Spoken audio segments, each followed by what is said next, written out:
Mais que dit l'Écriture? Chasse l'esclave et son fils, car le fils de l'esclave n'héritera pas avec le fils de la femme libre.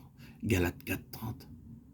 Lorsque Sarah vit qu'Ishmaël se moquait d'Isaac, elle dit à Abraham, chasse cette servante et son fils, car le fils de cette servante n'héritera pas avec mon fils, avec Isaac.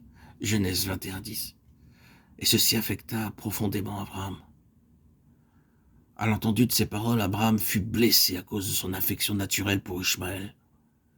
Puis Dieu lui apparut pour la 8e fois. Dans le chapitre 21, verset 11 du livre de la Genèse, nous voyons Abraham gouverné par les affections humaines. Ayant appris cette amère leçon pour elle-même, Sarah déclara « Chasse l'esclave et son fils ». Tous ceux qui se nomment chrétiens n'auront pas tous part à l'héritage des saints dans la lumière. Les chrétiens de nom, malgré leur bonté extérieure, n'ont absolument aucune part dans cet héritage. Ils se reposent sur leur propre justice pour être sauvés.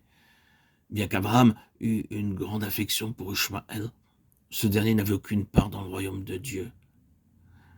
Il était né selon la chair, tandis qu'Isaac était né selon l'esprit. Le Seigneur avait placé une vie nouvelle dans Abraham avant qu'Isaac naisse. Ainsi, Isaac est dans la Bible un type de la vie de résurrection.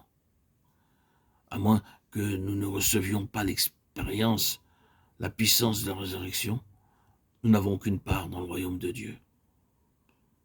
Frères et sœurs en Christ, chers amis, auditeurs, auditrices, mes bien-aimés, assurez-vous du groupe auquel vous appartenez, soit Ishmaël, soit Isaac, le fils de la promesse.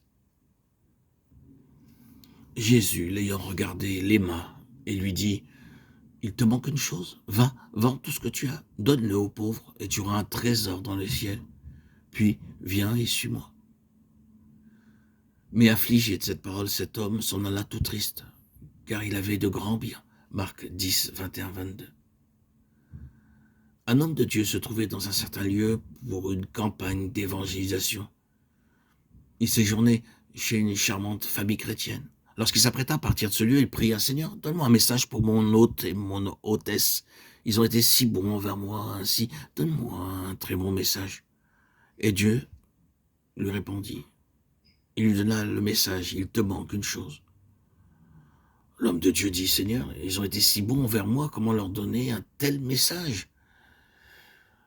Plus il priait, plus le même message lui était donné en boucle. « Il te manque une chose. » Il n'eut donc pas le courage de le leur dire en face, alors il écrivit sur un morceau de papier et l'épingla au rideau de la fenêtre. Puis il descendit, les remercia et partit. Après son départ, la maîtresse de maison monta à l'étage et trouva le morceau de papier épinglé. Elle lut les paroles « Il te manque une chose ». Elle appela son mari. « Ce sont les dernières paroles de l'homme de Dieu pour nous », s'exclama-t-elle. Ils s'agenouillèrent tous deux près de la fenêtre et prièrent « Oh Dieu, montre-nous la signification de ces paroles que l'homme de Dieu nous a laissées. » Alors qu'ils priaient ainsi, Dieu leur montra la signification jusqu'à ce jour. Ils n'étaient pas nés de nouveau, mais ils s'appuyaient sur leur bonne œuvre, leur justice.